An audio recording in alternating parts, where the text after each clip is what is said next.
Welcome to Beacon of Creation, a weekly podcast on game design through the lens of Magic the Gathering. I'm Tim. And I'm Tom. Longtime Magic player, been cubing for many years, and excited to talk about one of my favorite sets of all time on this podcast. Yeah, I met you through actually mutual friend Alex, who was on the pod a month or two ago. We just all went to the same house and we played a bunch of different cubes, and one of those cubes was Rise the Eldrazi. And I said, well, put me in that pod. There's a fellow Rise lover here, so I need to at least converge with that person, and that person's you. We're going to talk about Rise the Eldrazi today. That would be my cube. It was the set that I fell in love with, that I missed when it first came out, but it's the first time I saw one of these cards, I think it was Ulamog's Crusher. Oh. When I was putting together a Pauper cube.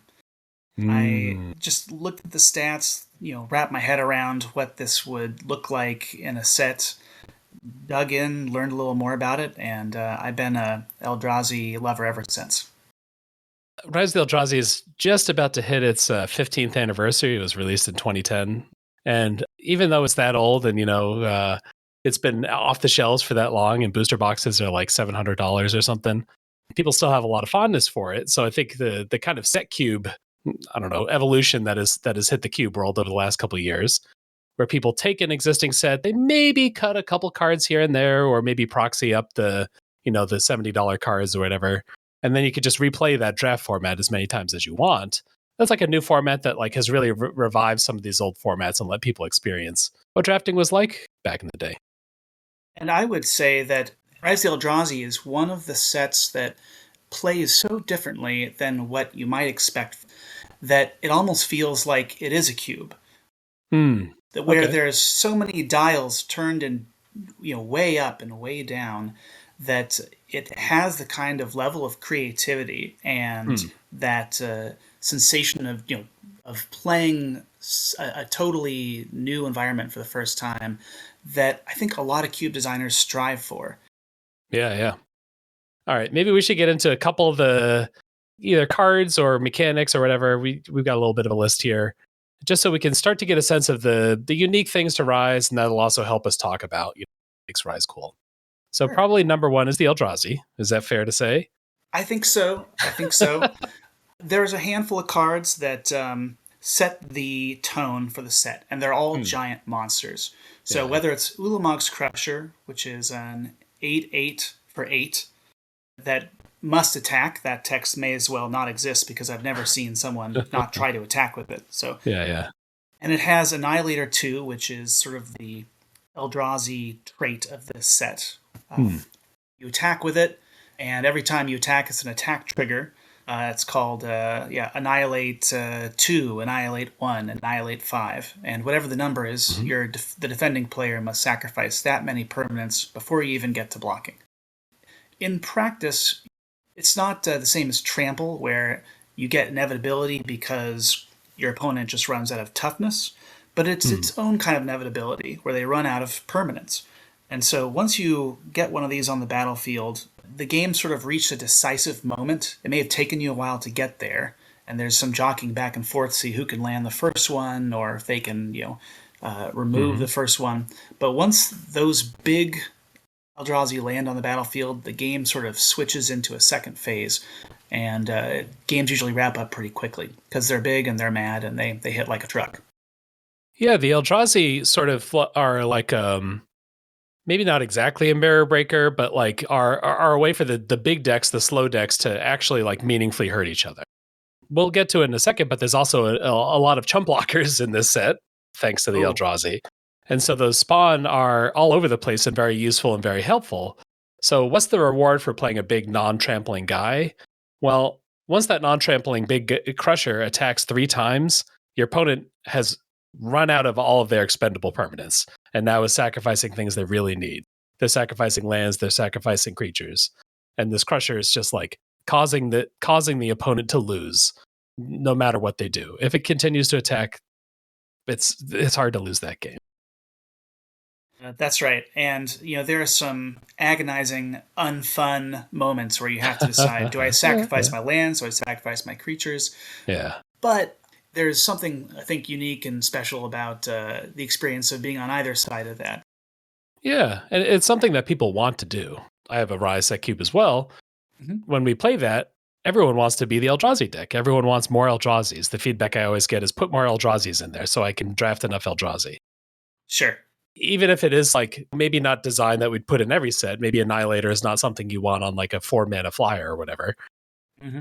It is a big enough pull to say, hey, stop playing normally and start playing towards these giant monsters. Right. And fortunately, even without making any tweaks to the set, there's so many very playable Eldrazi cards in three Mm-hmm. colors, primarily green, but also in red and black, that everybody can get in on it.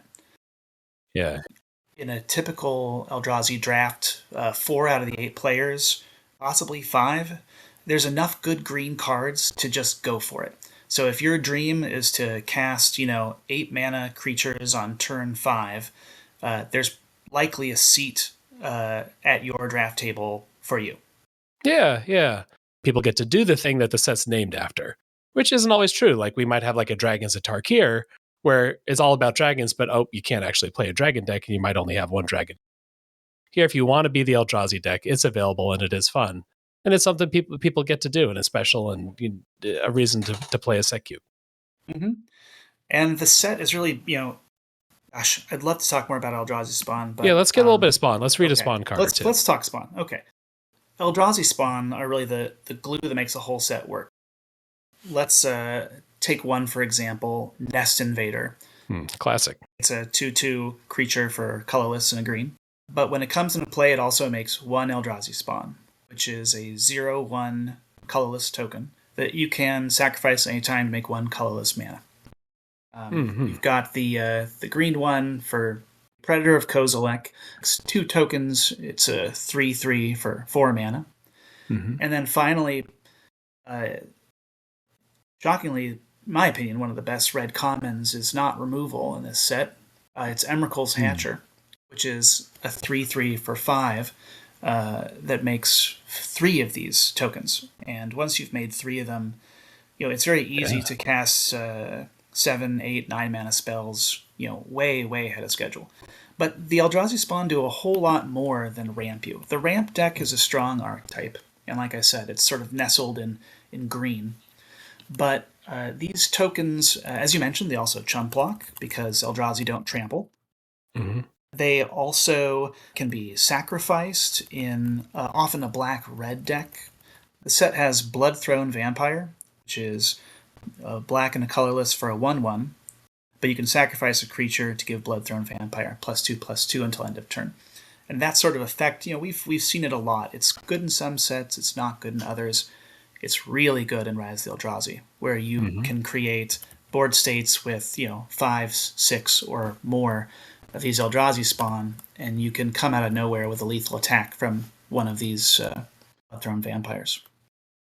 Yeah, like the black expensive removal spell is Corpse Hatch, 3 black, 5 mana, destroy a non-black creature, and create 2 Eldrazi Spawn. So the riders that you're seeing on a lot of cards in those colors just give you a couple spawn here and there. You don't have infinite spawn. It's not like you just have as much spawn as you want. Bloodthrone Vampire isn't awesome in every deck, but it is available. And if you do kind of align your deck, you will have something kind of fun and novel. Yeah, agreed. And there's also some support for going wide. They have 0 power, but you can do a surprising amount of damage attacking with them. If you have a Battle Rattle Shaman in play, that's a 2/2 for 4. At the beginning of combat on your turn, you may have target creature get +2/+0. So a lot of games, if no one's playing a big Eldrazi, whatever crummy creature you have, it could be as small as an Eldrazi Spawn, can get a boost from Battle Shaman and mix it up. And also there's a red Invoker, Lava Fume Invoker, which is a 2/2 for 3 mana. This is also in red. For 8 mana, creatures you control get +3/+0 until end of turn. I cannot tell you how many games end abruptly when the player with Lava Fume Invoker gets that 8th mana source and attacks for 24. Yeah, 3 extra power. That's a lot. Yeah. Oh yeah. And so these games go long. They go wide. And a big part of that, what makes that all work, is the Eldrazi spawn. Another piece to the set, and maybe one of the reasons that it's always like held up as I guess sometimes an unintuitive set for draft, is the lack of access to curve out just like aggressive starts. There aren't many decks that can put together just like a 2-3-4-5 or 2-3-4 removal spell 2. Maybe occasionally it can happen, but that doesn't typically exist. And because of that, there's a little more time to like spend time just developing your mana or playing cards that are smaller than their cost, that but have some setup value. Agreed. There's a lot of cards because of that, because the aggro dial is turned so far down, and the slow, the rampy decks, the dial is turned all the way up. You get really interesting environment, some quirks of the environment. Some of the defensive cards are also a little bit tuned up. One that I always remember is Sporecap Spider, which is 2 and a green, 3 mana for a 1/5 reach. So it's just this is, if you want to play a slow deck, this is the kind of thing that maybe even today you would play 15 years later. Just 3 mana, give me a creature that can stop anything on the sky and almost anything in the ground. Sporecap Spider is a great example. I would also say Flame Slash. This card, still pops up in a number of cubes. It's 1 red mana. Sure, it's sorcery speed. Sure, it can only hit creatures. But for 1 red mana, it does 4 damage to any creature. Yeah. Now, that is so far above rate, but it's not the best red common in Rise of the Eldrazi. It's not the second best red common in Rise of the Eldrazi. It may be third, it may be fourth. Just because that's just not how the games play out. No one wins or loses because they have a piece of spot removal in the early or mid stages of the game. Yeah. As opposed to a card like Heat Ray or Vendetta, where you can, they work all the time. They can kill big monsters, and they're commons that I take very highly for that reason. We had a spirited conversation about Sea Beyond when we were talking about Eldrazi the other day. You said that card was unplayable, and I actually think you love it. It's not. Yeah, it's not a top blue common, but it does everything you want. And I think the reasons it's so good in this set say a lot about what you're trying to do. All right, that's 1 and a blue. Draw 2 cards, then shuffle a card from your hand into your library. So draw 2, discard a card, sort of. It goes into your library. Right. The difference between having a ramp card, say Nest Invader, in your opening hand, and having 10 mana Eldrazi in your opening hand, you really want to be able to filter out that 10 mana card, but then late in the game, that ramp card is totally worthless, and then you want to shuffle it back in. So I know it sounds like a penalty to have to discard a card, but actually it's what makes the card work so well. I think the classic one for a lot of people is Seagate Oracle, 2 and a blue for a 1/3.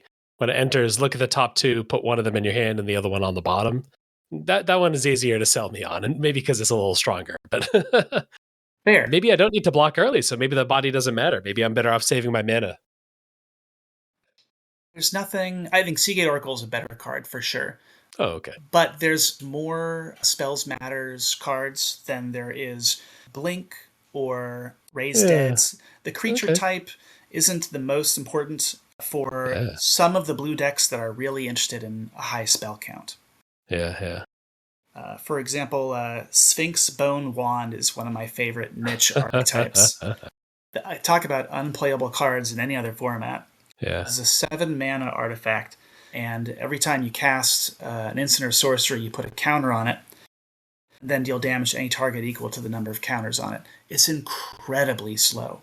But if you are the blue control deck in this archetype, it's a way to go over the top, and not a lot of people have answers to it.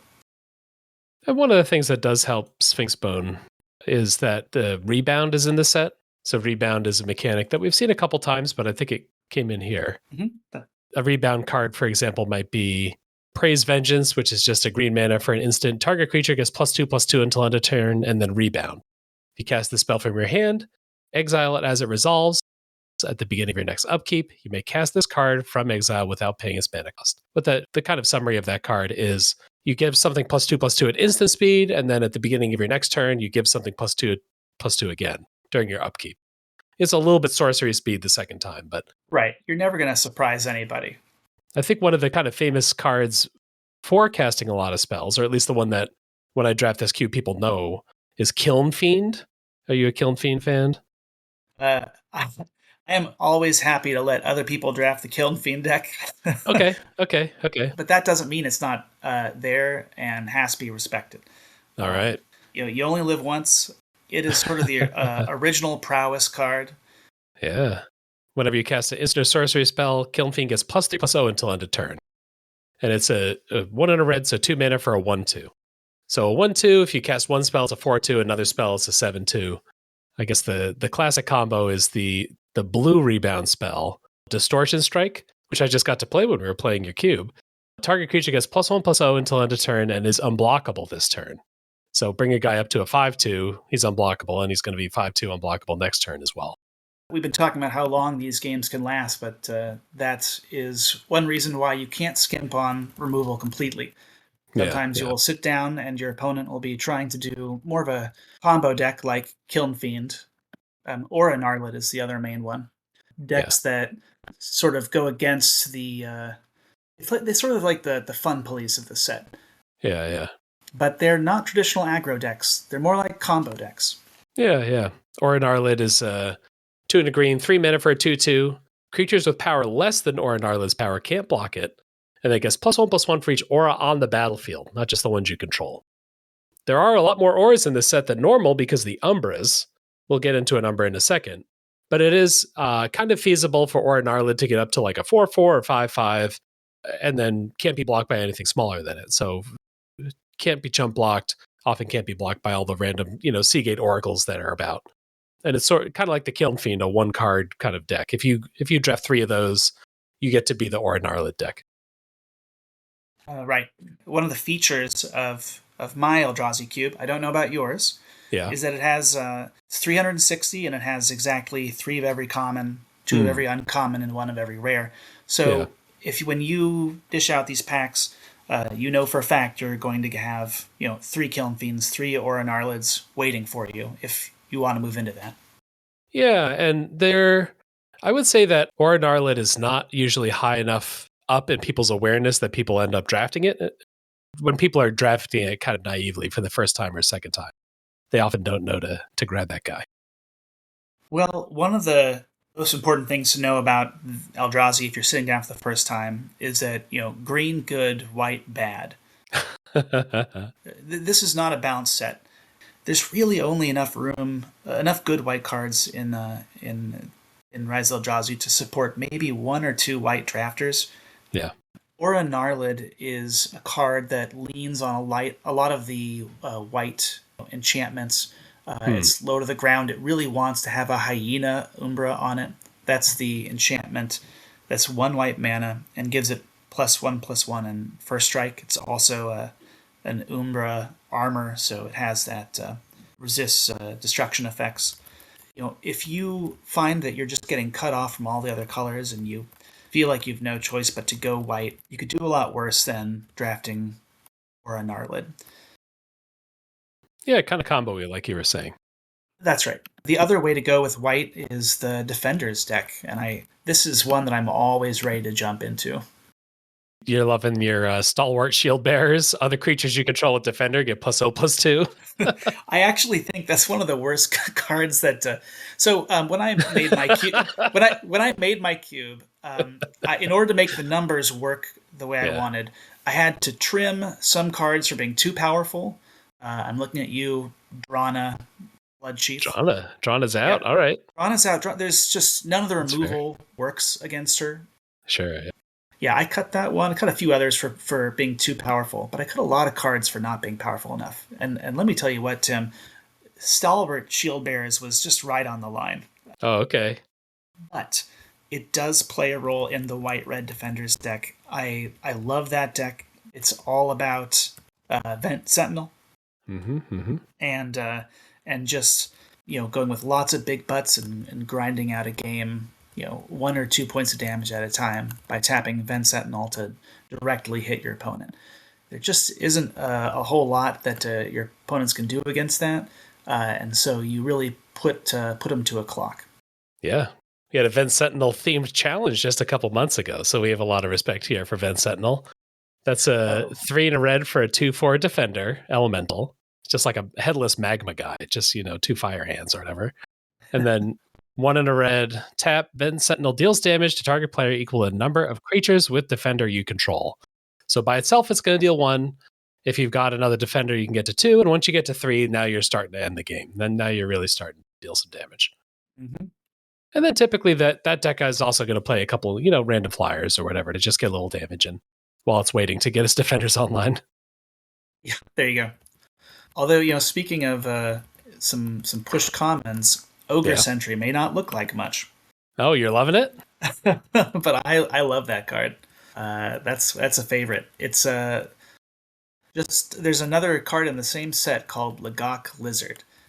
And Lagok Lizard is a hill giant. 4 mana, 3/3 blank. That's right. But Ogre Sentry, it's a 3/3 and it's 2 mana less. What a deal. Yeah. And all you have to sacrifice is that it can't attack. Yeah. And believe me, in this set, no one wins the game by attacking on turn 3 for 3 damage. So you won't miss it. You're happy to take that downside to get that creature out early. That's right. If there is some early aggression from a leveler type deck, it holds down the fort, and it has lots of great synergy with your defender cards down the road. Well, let's talk a little bit about levelers as well, because at least I think we had kind of different perceptions, but for my perception, like Rise of the Eldrazi set cube is what people tend to draft is the Eldrazi and the blue-white levelers, and that's like sort of what I struggled against, like thinking about where that cube should be, is it just felt like those two polls were like really attractive to people, obvious enough. There's some cool build arounds both in blue and white for levelers, and the deck kind of works in my experience. Like it's effective. The levelers, if you haven't seen them, are these cards with like 3 power toughness boxes that you have to pay more and more and more mana to level up. Maybe I'll start with the common here. So we got Knight of Cliffhaven. This is 1 and a white for a 2/2. You can level it up for 3 mana. Once you've leveled it up once, it becomes a 2/3 flyer. And if you level it up 4 times, if you just got tons of mana, it becomes a Serra Angel, 4/4 flying vigilance. These cards by themselves are often like a little too crappy. Like if you just throw 1 level in your deck, it's so expensive to level them that they aren't very good. But there's also big payoffs for levelers. Or enablers, I guess you could say. Cards that synergize with levelers. Do you have one that you think stands out? My personal favorite is also a common. It's Halimar Wave Watch. And this card to me just does everything you want in a blue control deck. Because it levels, it works for both the traditional leveler decks that you're talking about, where you've got all these synergies. You've got Venerated Teachers. You've got Champion's Drake. You might even have some of the uncommons or rares that like levelers. But it also works really well as an early blocker that turns into an endgame threat with enough mana. I would argue that the Leveler's deck is strong, and it's great when everything comes together. But some of these level cards, when it doesn't work, they're still strong enough. You're saying that they're pretty awkward. Okay. And that's true, and some of them are. But the blue and green ones, and especially, just work. It's really when you go white and black that you need some extra payoff. That's fair, yeah. Wave Watch, 2 mana for an 0/3. You level up for 2 mana. First time you level up, you go to 0/6, so it's kind of a 4 mana installment plan to get a 0/6, which has some value. And then once you've leveled it up 5 times, once you've dunked a total of 12 mana, you get a 6/6 Island Walk. And a 6/6, that's pretty real. To your wall transforming into a 6/6, that's a good card. You're absolutely right. That can stand alone in a slow deck. And a 6/6, that's not going to go toe-to-toe with an Eldrazi, but what it will do is you can put a Distortion Strike on it, get in for 7. Yeah. You can block with it and something else and take out... Yeah, I guess you're right. Some of the green levelers are just kind of standalone cards. I think the one that people hate to play against, or maybe that's a rare. That's unfair. Which one's on your mind? The one I was thinking of is Kazandu Tuskcaller. I don't know why, but I guess I've just faced this card too many times, and I just have some resentment for it. It's 1 and a green for a 1/1. You level it up for 1 and a green, and you got to level it up 2 times. So you got to spend a total of 6 mana installment plan. Once you do that, it can tap every turn to create a 3/3. And then if that's not enough elephants, if you level it up to 6, you get 2 3/3s. But typically that 1 3/3 a turn is enough to put you pretty far ahead. Yeah, this is a card that is as busted as any of the other rares in this set, and some of these rares are very busted. The only knock against it is that it's a 1/1 at every stage of its leveling. Yeah, sure, it makes lots of beef with its ability, but a lot of decks are geared toward having a few cards that can deal with really big threats, and also having a few cards that can deal with really small threats. And I'm thinking of cards like Spawning Breath. Heck, Heat Ray does it all. Heat Ray for 1, Heat Ray for 10. A lot of decks are equipped to efficiently deal with small threats because if you can bolt the bird, so to speak, in this set, you can get way ahead. Yeah. Fair enough. I would actually, in the dark, probably take Jiraga Tree Speaker over it, and I know that sounds crazy. You just want that mana. That's like a cube card outside of set cubes, so maybe that's just better overall. That's like the Elven Soul Ring almost. It's a leveler. You got to invest a little bit of mana, but then it taps for 2 mana itself, and that's quite good. Get 2 mana ahead. Yeah, someone once referred to this set as a big mana and how to spend it. The games play out. Both players are trying to do something big and fun. I say fun. If 8/8s for 8 are your idea of fun, this set's for you. Yeah. And with any set cube, a lot of the rares are kind of unusual. So some of the rares are raw power, but a lot of them you have to kind of know why you'd play them or when you'd play them, and when you do, they are extremely effective. I was sort of thinking, I just blanked on the card name.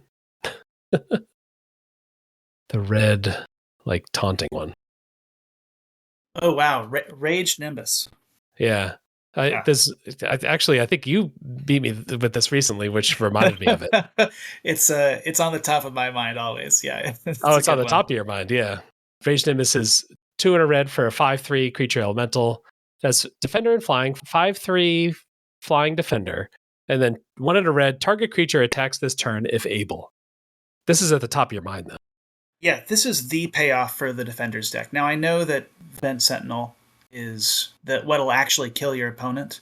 Yeah. But if you get a Rage Nimbus, maybe a Lust for War, you're all set, because you can make their ramp creatures attack into your defenders. You can make their levelers attack before they're leveled up. The counterplay and with Rage Nimbus is it's so disruptive to what the best decks are trying to do.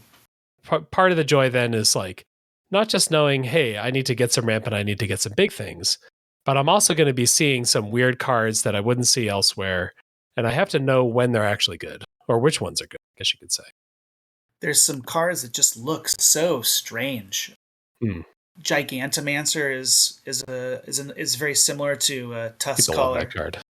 Yeah, I mean, you look at it, it's like, okay, this card just breaks the game wide open. It's also an 8 mana 1/1. Yeah. And then 1 mana target creature becomes 7/7 until end of turn.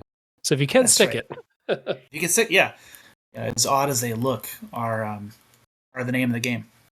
Yeah. I want to pivot a little bit because last time we hung out, you immediately, and when I arrived, greeted me with your new theory. You want to tell people about this? How people can understand Rise of the Eldrazi if they only know modern sets? Oh, that's great. Yes, I'd love to. Well, I have spent some time with the Aether Drift set, or should I say Ether Drift? Do you have a preferred pronunciation on this? It's a big guess choice. Oh, okay. I'm going with Aether. Aether Drift, the most recent set as of this recording, has a ton in common with Rise of the Eldrazi. And this is just an example of, I don't think it was intentional, but the similarities are very deep. First and foremost, the best strategy any new player can have for playing Aether Drift or Rise of the Eldrazi is force green and don't take white. Yeah. And of course, that leads to long, stally games where Yeah. Yeah. everyone builds up their board. Everyone ends up with lots of lands, lots of mana sinks to pour their Mhm. mana into. And the aggro decks, I've found at least, have a really tough time keeping up. So if you are interested in that part of the Aether Drift experience, the part where, both players are nervously looking at how many cards they have left in their library as they exhaust their third Hazard of the Dunes, then you'll get a similar experience from Rise of the Eldrazi. There you go. Yeah. White and Aether Drift has sort of gone through this evolution of just being garbage. And now is like, well, we want big white. We want the kind of slower white cards that are good in the slow decks because the slow decks are the ones that are solid. There are redeeming qualities to the white cards, but they're not the take the curve out cards. The curve out cards are a little easier to beat in general. Absolutely. Also, a lot of the Aether Drift multicolor signposts are. It's not that they're giving players the wrong idea, but they're not as instructive as multicolor signposts usually are in modern set design. You know, yes, green blue is the color of exhaust, but exhaust is just good on its own. You don't need a card like Aether Hive something or other. Yeah. To tell you, hey, I'm a payoff for doing this thing that you already want to do. The black-red signpost is also a little bit confusing, and I'm not. This is not just a criticism of Aether Drift. What I mean is that it's unintuitive in a way that Rise of the Eldrazi can be unintuitive. You really have to play it and get a sense of what is important, what cards are actually going to have a valuable impact in a long game. And oftentimes those lessons run against what the multicolor cards are telling you to do. Yeah, yeah. And I certainly struggled a lot with Aether Drift my first maybe like 5 or 10 drafts. I think about 20, 25 drafts in now, I feel pretty good. Like I can, but yeah, it was a struggle for a while. I had a bunch of 2/3s in my in my first bunch. And cards that, it just takes time to know, can I actually play this card with this card? If I have 2 Hull Drifters, what do I need in my deck? Hull Drifter is the vehicle, the flying vehicle for 5 mana that draws 2 cards when it enters. This is like its raw power is like medium high. It's if you get to cast this, you will feel happy about it. But will you have the opportunity to cast it? Like, do you have a deck that's too choked at high mana value? Do you have a deck that's going to value a flying attacker? It's not a good blocker. So it's not that good. It's not that good in a fully defensive deck, and that's the kind of stuff that I had to go through with that set as well. Yeah, agreed. I had to learn the hard way that you need to have a plan to actually win the game. Yeah, there's so many times I've got stuck with some evasive threats and efficient engines, whether it's card draw or I'm able to recur things from the graveyard, but it just doesn't matter because my opponent has lots of reach, lots of life game, and if they have more cards in their deck, I've decked plenty of times, trying to search for a win condition in this new set. So that's another thing it has in common with Rise of the Eldrazi. Speaking of win conditions, have you done the push the limit thing? I never have, but I've certainly have it done against me. Don't worry about it. I do want to mention though another similarity between Rise of Eldrazi and Aether Drift. There are a bunch of niche archetypes in blue-red specifically. So something but something other than traditional aggro is going to get you there with white-red, blue-red, etc. Yeah, it took me a while to get out of I could win with Sultai, I couldn't win with any other combinations in Aether Drift for a while, and now I'm getting a little bit better. There is sort of the Jeskai slow artifact matters. Maybe you're doing push the limit, maybe you're doing something else. Like those cards all kind of work together, but not.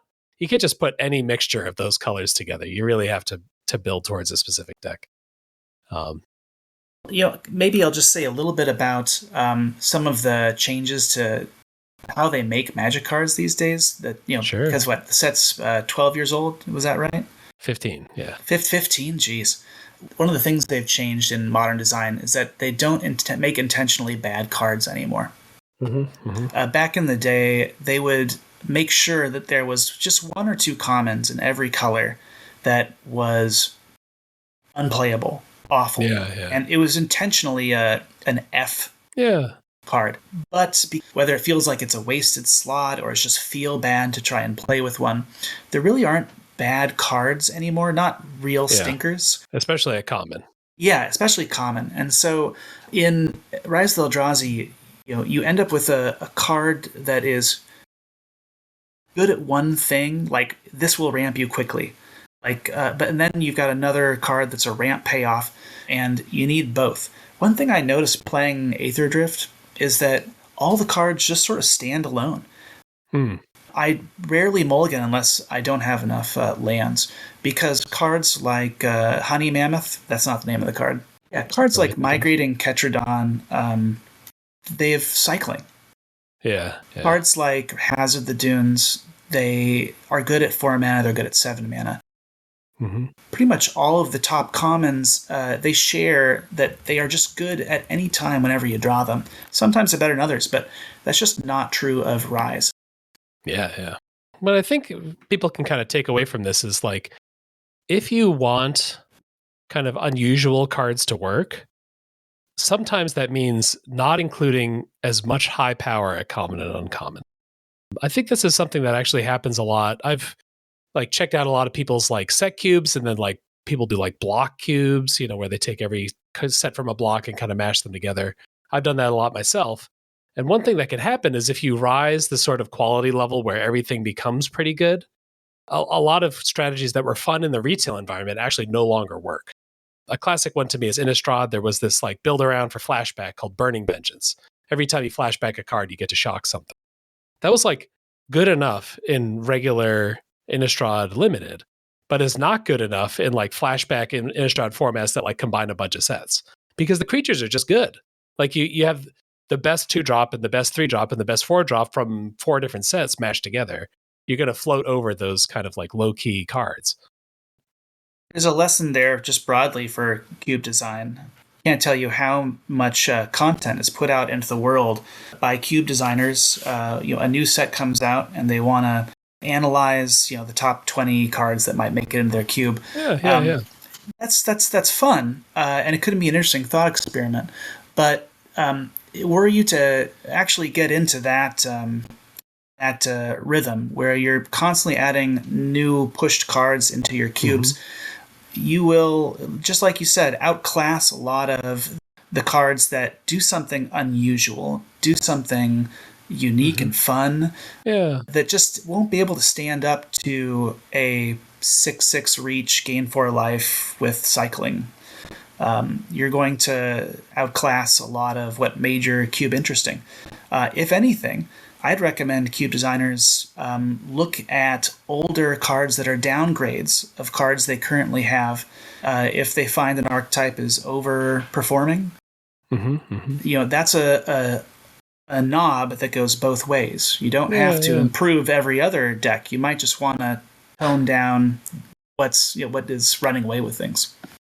Yeah, it's something that I don't know. I feel bad when I try to give this feedback when people are asking for cube feedback, because I usually just want the cards to like, let's get rid of the top 10 cards out of this cube. Let's like decomplexify. Let's cut a couple mechanics out of this cube. I don't know if it's always helpful to have that refrain, but it's how I feel. I don't know. It sounds like I have a friend in this argument, in this conversation, where maybe powering it down a little bit is actually going to make it more fun. I don't know. It's also just fun to play with the strongest cards, I guess. There's a place for that, and also you may have more experience with this than I do. But has anyone sought out to make a cube that is all D+ cards? Is that exist in your experience? Yeah. I've seen like bulk rare cube, all rares that are like under 10 cents or whatever. And then there have been. I heard a funny name for a pauper cube, Penniless Pauper or something.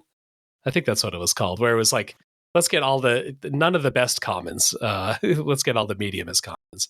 I don't know that that's what I'm really advocating for, but I'll try it out. I'll at least look at the list on Cube Cobra. I love it. I love the idea of putting something together where you end up with, just lots of gray ogres clashing, clashing in the night. Your friends really have to like you to fire that pod, I guess is what I'd say. Fair enough. And maybe they do. Hey, it's your birthday. Play the card. I mean, there's lots of ways to have fun. Sometimes it's making your opponent have the agonizing choice of what to sacrifice this time when you attack with an annihilator creature for the umpteenth time. I can also imagine the feeling of top decking a 1/1 flyer, a Scrib sprite, and feeling like, you know what, I think I've got this game all sewed up. Fair enough. While I have you on the pod here, the other thing I wanted to try to map out a little bit, because this is something I've tried to do. I've made about 30, 40 custom cards for Rise of the Eldrazi. Cards that I've tested out and played with. And I don't really need to read any of those today. That's not the goal here. But what I would like to spend a little bit of time on is to talk through like decks that hypothetically could exist in an environment like this, if there was a little more support at common or uncommon. We talked about how we've got the Jund Eldrazi, and that's like got a high appeal. That's the things people want to do. We don't need to add too much to that, right? That's already really functional. It's already really fun, really appealing. What could exist? What niches are like close to working? And how we could get there by maybe inserting a card or two. Right. If we're talking about underpowered archetypes that need a leg up, Orinarl is a great one. Blue-red is an interesting one. And I think the Defender's deck, it is. I do love it, but it is underpowered. Mm-hmm. I think that there are some cards from Dominaria that would bring a lot to the Defender deck. That was a set where Defender is one of the best thing you could be doing. Now, I don't want to tilt things too far in the other direction, but there was a 1/3 Defender for 4 that tutored another Defender. I think that is a card that just tells you what it's supposed to do, and I think that's useful. There were also some Defenders in that set that worked in other non-dedicated Defender decks. There's a blighted. There's a 3/3 for 2, and you sacrifice things to it. I don't remember the name. You're talking about Shield Wall Sentinel. This is from Dominaria United. Shield Wall Sentinel is the artifact, and then you've got Gibbering Barricade, which is like a nightmare wall that you can feed creatures to draw cards. Maybe are we trying to get it into some more colors? Like that was part of DNU's strategy. Like we're going to have like one Defender card in every color, or almost every color.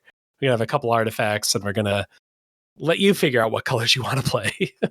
I actually agree with that philosophy. I don't think that Eldrazi, this environment, works if you think of it only in terms of color pairs. I think that it's better to think of the particular archetypes you're in. Okay. So, what does white-green need? Well, I'm not sure if that's the right question so much as, is white able to do interesting things when it's, in different styles of play that this environment supports? And if it got in on, some of the spells matter, stuff. I don't think that's too strange. A card like Defiant Strike would be right at home in Eldrazi, Rise of Eldrazi. That's the kind of cantripping first strike card. It doesn't give first strike. It's a 1 white mana instant. Target creature gets +1/+0. Draw a card. Oh, okay. So it's cantripping, get a little bit extra power, but the main point is to trigger all your spells matter stuff. Exactly. Yeah, we got a little bit of that in was it Kanzatark here? Where we got the Jeskai. I mean, that's where the Jeskai do. The actual faction Jeskai is they care about spellcasting. All right, I think that could be a model for boosting the non-Eldrazi colors, because you've got a lot of big creatures that can absolutely dominate, and prowess getting +1/+1 is not enough to counteract that. But it does let you attack, and they have to decide with their mid-sized creatures like Overgrown Battlement or Nest Invader or other such cards, or their invokers, and they have to ask, do I want to make this block? Do they have something? And right now, that the only card that does that in this whole set is Kiln Fiend. Mm-hmm. In modern design, Wizards is way happier to hand out prowess. The fun people have with Kiln Fiend, I think that you could have a few more prowess creatures, a few more prowess triggers, and that would be right at home with what this deck is doing. Or sorry, with what this set is doing. Maybe if it interfaces a little bit with auras, like so it's closer to prowess than like if the white card is maybe a white card that says like, hey, when you cast a non-creature spell, something, something, something. So that we can either play an aura or we can play our Kiln Fiend deck. And either way, we have a card that might combine well with Kiln Fiend. Yeah, agreed. There's already an aura that plays so much like a spell. Eel Umbra. Mm-hmm. It's a colorless and a blue flash. Creature gets +1/+1. And it doesn't look like much, but the flash makes it play so much like a defensive spell, like a turn away, or think of some protective counters. Yeah, one thing that I was thinking is what can we add in this sort of like hypothetical white card where it also can do something about big creatures? Maybe not everything about big creatures, but at least like can stop some of those situations. There's a card from Shadows over Innistrad. It took me a second to find this card. Cathar's Companion. 2 and a white for a 3/1 dog. And it's got a gigantic head for some reason in the art. Whenever you cast a non-creature spell, it gets indestructible until end of turn. And maybe this is my way where I can have something that can survive a big creature. I can buy time. Any spell that I cast, I can blunt one hit from one of these giant creatures and live to fight another day. And if they're tapping out to attack, I can maybe get some attacks in to also finish the game. Maybe a little bit indestructible. I like this solution much more than just adding more removal for large creatures. One of the things that I think makes Rise of the Eldrazi special is that you get to cast giant crushers and they work. For instance, there's no destroy target creature with toughness 4 or greater, or that kind of card. So I do like the idea of something that is maybe resistant to them, but still lets the big ramp player have their fun. And that's a difficult spot to find. I was also trying to think like, okay, so my opponent has a lot of Eldrazi spawn that they're sacrificing. Maybe part of White's niche is like punishing those who don't care about their people. Whenever your opponent sacrifices a creature, I get better. And now here's a cost for my opponent playing all these little spawn, which are, very good in the environment. I'm going to get stronger and stronger and stronger off of you playing that deck. As a thing to put on, my 2 or 3 drops, some text to put on my 2 or 3 drop.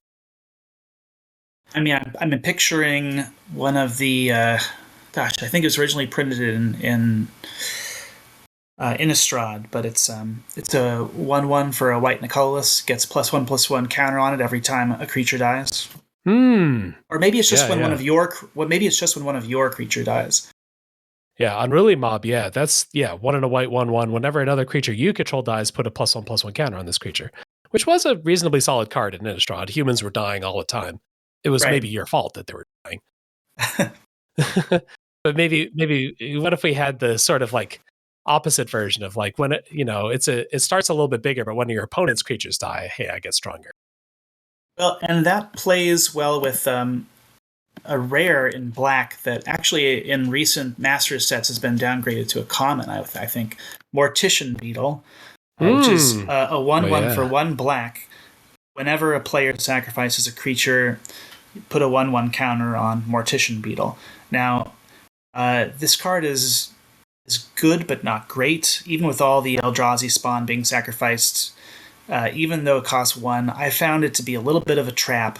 Yeah. But if it were a common or uncommon, and if it were white, it would have a fine niche in white.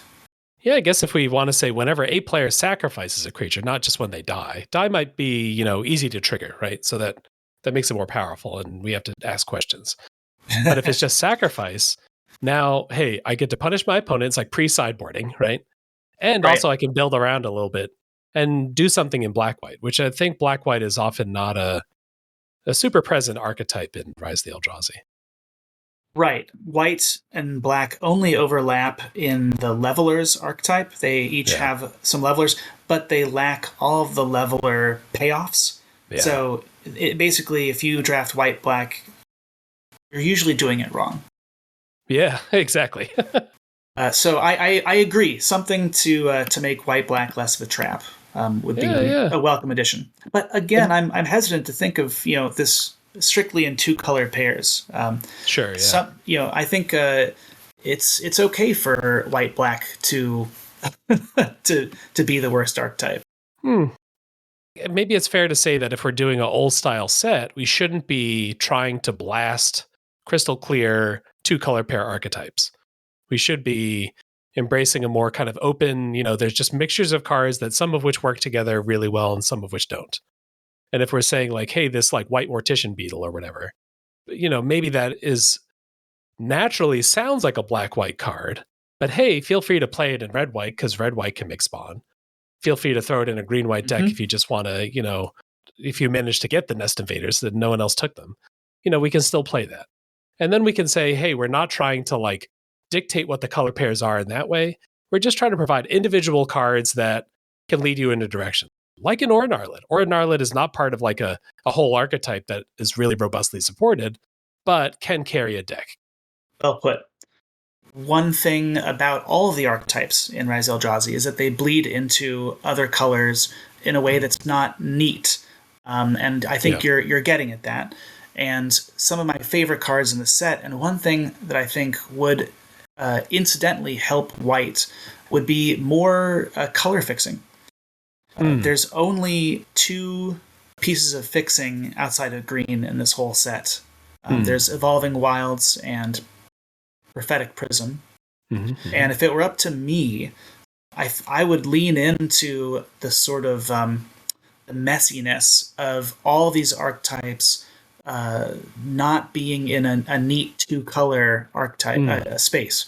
And I would maybe add one more piece of common 5-color fixing that would allow white-black decks to work because they could splash the blue payoffs more often. Yeah. It would allow folks who tried to go green but got cut off to play a couple of their green cards, but mostly be black-red or something. I think that messiness, that soupiness would actually not, I think, detract from Eldrazi in particular. Yeah, absolutely. And I guess that's part of what's appealing about green in the set is that you get Ondu Giant, one of the classics, like a 4-mana 2/4. When it enters, you go get a basic. So here's a great blocker that also gives you whatever color you want. And then or Growth Spasm, which is, just like a rampant growth, but you get a spawn as well for an extra mana. Green has the ability to play a bunch of colors, and also green just has a ton of killer other cards. So it's like the things that allow you to play a bunch of different colors are locked away in the color that is already really heavily drafted, which, just further concentrates everybody on that specific color.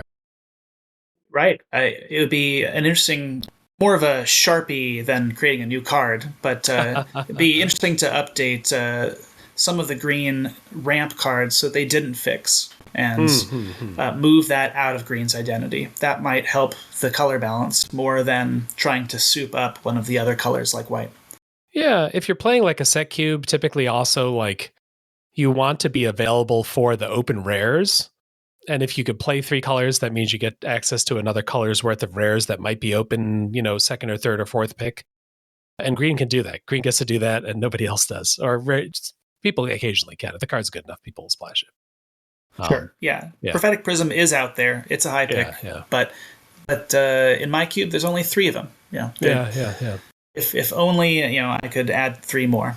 I have done that in a couple kind of set and block cubes where I've like if a card cares about when this dies, go tutor up another copy of this, that kind of card. Hey, I'm going to give a double common slot to that card. Maybe that's something that I love it. Technology you could deploy sometimes.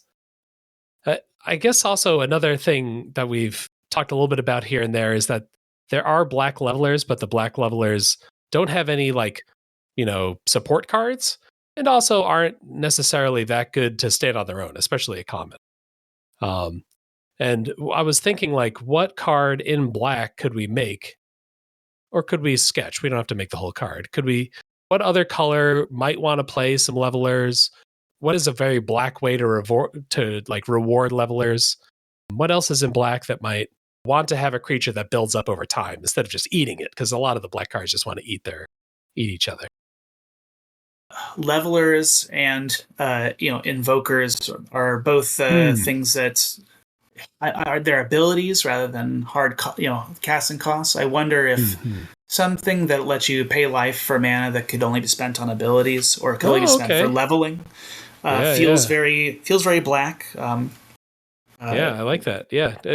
We saw some of that technology in Aether Drift, of all things, of like, there's a bunch of cards that make mana, but just for abilities, so they work with exhaust. And they also work with other random stuff, but, they're kind of like pointed towards exhaust. We could have that brutal mentor kind of thing that, can help you level up, but also is going to cost you some life along the way. I like that. Yeah, big mana is the name of the game, and if you've got black being able to get in on that in a narrow way, we're not just cheating out Eldrazi super early. We're evoking early, or we're using invokers early, and we're leveling early, and those are cool. Right. Those are things that would be fun to be able to do. Yeah, and if you're black-red or black-white or black-blue, you're less interested in the Eldrazi anyway. So those feel like good spots for that ability. I think black would be the right home for that. Does black want to care about spells at all? Like outside of levelers, do we want to have something where like we did with white, we want to try to get black in on some spelly stuff? Or I guess black doesn't usually do that. Black's not that close to prowess. So a lot of my best control decks end up having black spells in them, just because the best removal is in black. So it's not a payoff, but Vendetta is probably the best non-green common in the set. So Vendetta is just an incredibly efficient removal spell. It's 1 black mana and destroys target non-black creature. You pay life equal to its casting cost, I think. Yeah. Maybe it's toughness. I think it's casting cost. It's toughness, but yeah. It was toughness, excuse me. But so, in a spells deck, is there a payoff there? I'm not sure, but the fact is the black spells are efficient enough that you want to jam them in any spells deck you've got, even if it means splashing them. Is there a way then that, like, hey, we already got all these cool black spells, what could we put in blue or red or white that would like make it fun to cast those spells instead of just efficient to cast those spells? What's going to encourage me to cast Perish the Thought, the discard card? What's going to encourage me to cast Shrivel, the -1/-1 card? Ooh, that's a tough one. Maybe something in blue. We haven't talked a ton about blue outside of just like casting a bunch of spells. What thing could be in blue? What spells matter thing could we stick in blue? I think I mentioned that another prowess card, something similar to Kiln Fiend would be a good choice. Just to really show players that you can win games by getting a nice balance between evasive creatures and spells.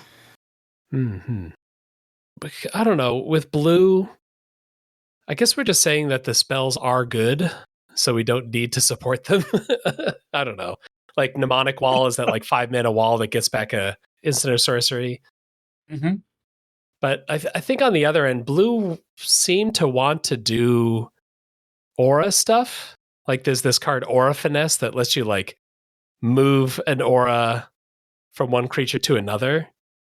Maybe something prowessy. Maybe something about, hey, whenever you cast an enchantment, do something cool with an instant. Whenever you cast an instant, do something cool with an enchantment, or buff an enchanted creature or something like that. Like blue, they had a hint of wanting to do enchantment-y stuff for blue, and it just didn't quite get there.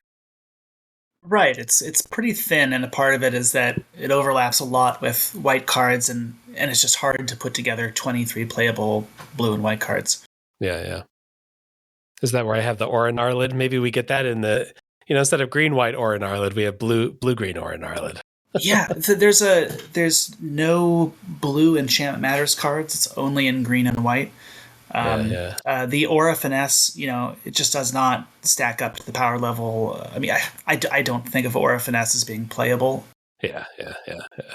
There are plenty of blue good enchantments. There's, the Narcolepsy, which is sort of the tap enchantment. There's like an absolute hammer of an Umbra, the Drake Umbra that gives a ton of power and toughness and flying. Oof, so there, and then that Eel Umbra that you talked about earlier. There are reasons to play auras. What can we do to make it fun to play auras, I guess? Or should blue do that? Maybe blue shouldn't be doing that.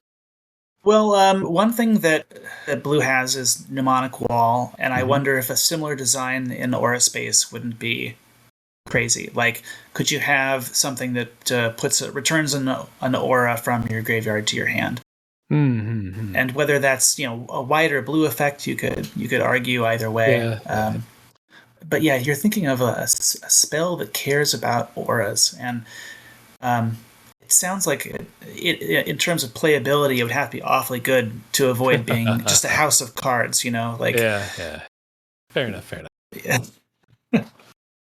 I guess another kind of, to me, like classic niche Rise of the Eldrazi card, I'm interested of your opinion on in blue, is Shared Discovery, which is a blue mana for a sorcery. As an additional cost to cast it, tap 4 untapped creatures you control, which is a humongous cost, tapping 4 creatures.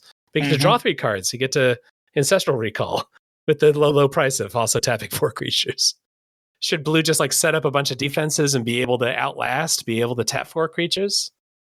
There's so many cards in blue that point toward that, from Seagate Oracle, to Halimar Wavewatch. These cards are designed to sit on the battlefield and grind it out. And when you say, spells matter and auras matter, there's also a lot of creatures matter. There's just and Shared Discovery is the primary one, where this card just assumes that even though you're blue, you're still going wide with a lot of bodies. And yes, those bodies could be Eldrazi spawn, although that's not in blue. But often you get to turn 12 and you just have some random cards lying, some paper on the battlefield that you can tap to make that work. I think it's a really cool card within a ton of upside, but is also, like most Eldrazi cards, only good at one phase in the game. So be ready to see Beyond It away when the time comes. I like it. Maybe we just want like 1 or 2 more looting cards. Maybe that would be a thing that would enable people a little bit more. Maybe we need not less See Beyond, but more See Beyond. We need red to be able to help us see beyond. We need some other way to look through our cards here. We need a little more scrying or something. Sure. Something like Knive or what's the one where you explore? These are modern conventions, is just that keep the cards flowing. And I don't think any of them are, antithetical to what Eldrazi is trying to do. If anything, it just makes getting the whole package, the whole ramp package, or tokens package, or spells, or leveler package, working reliably, just happen more often. Which is, I think the goal is to be able to do those things and have fun. Yeah. If people are listening, we want like a cool extra card for defenders. We want like a cool black leveler card. We want a cool blue something. We have a long list in blue, I guess. We want auras. We want creatures. we want spells mattering. These are some of the effects that might be a good fit for a format like this. When you describe it that way, it just makes blue sound so messy in this set, and it's true. Well, I think it sounds like you like the mess, though. You don't need it to be all aligned. Agreed. Alrighty. Anything else we need to say about Rise of the Eldrazi? I feel like we've gotten a pretty good canvas of the terrain here. Oh, yeah. I hope everyone gives this set a shot. It's only about $80, $100 to buy the whole set and sleeve it up. Yeah. It's cheap, it's fun, and it's not like any Magic set you played before. Whew. Yeah, I'm looking at the actual sealed boxes, and yeah. Don't bother. Yeah. The big Eldrazi, the big 3 drive up the value of the set quite a bit. And I think maybe its fame as a as a draft format as well. But yeah, we're looking at $900 to get yourself a box of Rise. So don't do that, please. Skip it. This is a great example of what cube sets can offer us that we just wouldn't be able to afford otherwise. So yeah. Do you have any other set cubes that you've done? Yes, I built a conspiracy cube. At that time in my life, I was very into multiplayer political games like that. Mm-hmm. I've sort of left that behind me, but that kind of politics just isn't fun for me at the card table anymore. There's a lot of king making and a lot of hurt feelings, and I'm glad. I feel like I'm a better person having put it behind me. But wow. It's important to everyone's character to not play multiplayer games, is what you're saying. No, what's good for them is good for them. But I've played my last game of a commander of conspiracy, but I loved conspiracy so much. I loved the Draft Matters cards. I love Cogwork Librarian, one of my favorite cards. So I've got a Pauper Cube as well. Yeah. And I'm a part of a group of cube designers that have been iterating on a legacy cube for a couple of years now, and that's it'll probably never be done, but it's fun to work on a cube with people as well.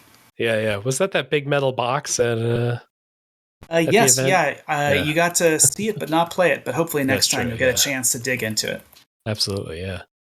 If people want to do you have any of the lists online if people want to look at this? Is there anything that we can point people to, or it's just got to be in person? You're a performance. You're not a resource. No, that's not the case. I'd be happy to share I'd be happy to share the link to our Legacy Cube, the one we've been putting a lot of work into. Alrighty. But as for the Eldrazi Cube, you'll just have to sit down with me and have the chance to play it one-on-one or one-on-one. Alrighty. Well, I think that's about it for our main topic. But before we get out of here, I just want to tell people about a couple things that we're doing in the community just to get everyone involved. Our main one, every month, we have our monthly design challenge. The one for this month, Julia cooked up a kind of a weird one, but people are loving it. You are what you eat. Design a card with Devour, Emerge, or Exploit. I would peg you for an Emerge fan. Do you like Emerge? Oh, absolutely. Devour, not so much, but Emerge, anything where you get to turn some useless paper on the battlefield into something fun in the late game. Absolutely, yeah. Yeah, no, it's always a challenge to decide how to cast it. So those are just interesting decision points that I think add a complexity that I really like in my Magic sets. So I'm really looking forward to hearing what people come up with. Do you happen to know a Merge card that you liked back in the day, or? Oh well, it wasn't a Merge, but it was from the Exploit set, Dragons of Tarkir. Okay, and it was something like Young Prince or. Oh yeah, it was a 2/2 for 3 colorless and a blue. No abilities except the death trigger. When it dies, draw 2 cards. Yeah, and Youthful Scholar. Yeah, I remember this card. That's what you want to be doing. It was a beating, and the best part about it is it doesn't do anything. If it was a 1/1, it would be just as good. But it sits there and it dies, and that's a lot of fun. I just jammed Kolagon every time, Black Red every time in that set. And so Youthful Scholar, I would say being a 2/2 was quite relevant to me because attacking into a Youthful Scholar was my nightmare. That's tough. My poor Mardu Warrior just like dying and also drawing my opponent 2 cards. Oh, heartbreak. Yep. That's a good example of a card that enables Emerge, yeah. Oh, sure. Actual Emerge. I think there's so much space to design cards there that hasn't been explored. Mm-hmm. Yeah, I'd love to, I'd love someone to come up with some kind of an Emerge card that cares about the creature it emerged from, besides casting cost. So maybe if it emerges from a creature with flying, it gains flying. Oh, okay. If it, or maybe it takes on the power and toughness of the creature, although that doesn't really feel good because, of course, you want to boost the, you want to improve on the creature you're sacrificing. You get some scaling benefit. Yeah. Yeah, Okay. yeah, there Okay. has to be something. Or maybe we want to get really silly here. And I Yeah. hope you don't regret asking me. But let's say you were to emerge from something and create, 1/1 tokens of the thing you emerged from. Oh, okay. Okay. Uh, You're sort of sort of like a implant. You're like a alien from Aliens. You're implanting into a host and then exploding out with more creatures. yeah, Uh, gross. True. Hey, that's sort of what Emerge has been so far. We also got some bonus points along with the challenge. So the challenge is you are what you eat. First bonus point is you are what you. You want multiple cards of this in the draft. We talked a little bit about that earlier. Something where we're like saying, hey, the more of these that you have, for each of them in your graveyard, get a scaling bonus, bigger, bigger bonus. Maybe that's my alien infestation. The first alien, it blows out of someone's chest and is gross, but it's not a big deal. But the fourth time that happens, the whole spaceship is overrun and it's game over, man. Our other bonus point here is just you are. So we got you are what you eat, you are what you, and you are becomes appears somewhere on the card. Maybe becomes this works with your emerge idea. If you emerge out of a goblin, this also becomes a goblin god, something like that. So yeah, there's some bonus points to hinge off, but we just want to see these 3 sweet mechanics used on a cool card this month. And they'll be due end of the month, March 28th. And that'll be about it for the podcast for the week.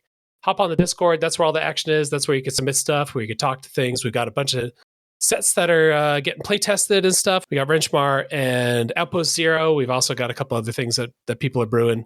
You make the pack is going, making kind of a narrative pack, 1 card at a time. But also, I just want to thank you for coming on, Tom. This was a great ep. Tim, this was great. I had a great time. And hey, could I offer one more bonus point? Take it or leave it. Okay. It was a secret bonus point. I like this.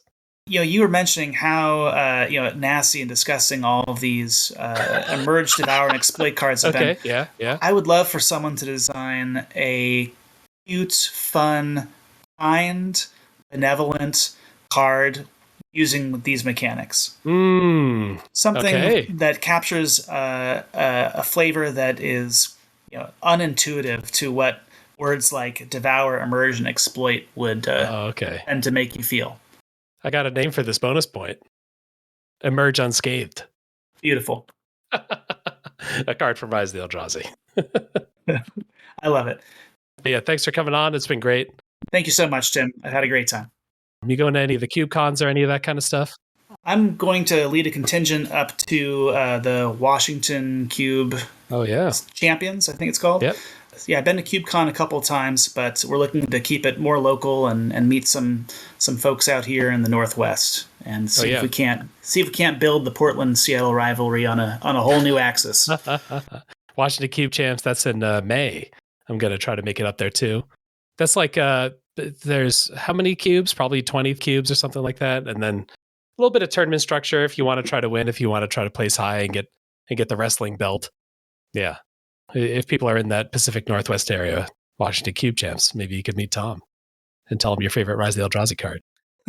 I'll be there signing Eldrazi spawn tokens. Signing your CBons, yeah. That's right. Alrighty. And I also want to thank everyone for listening.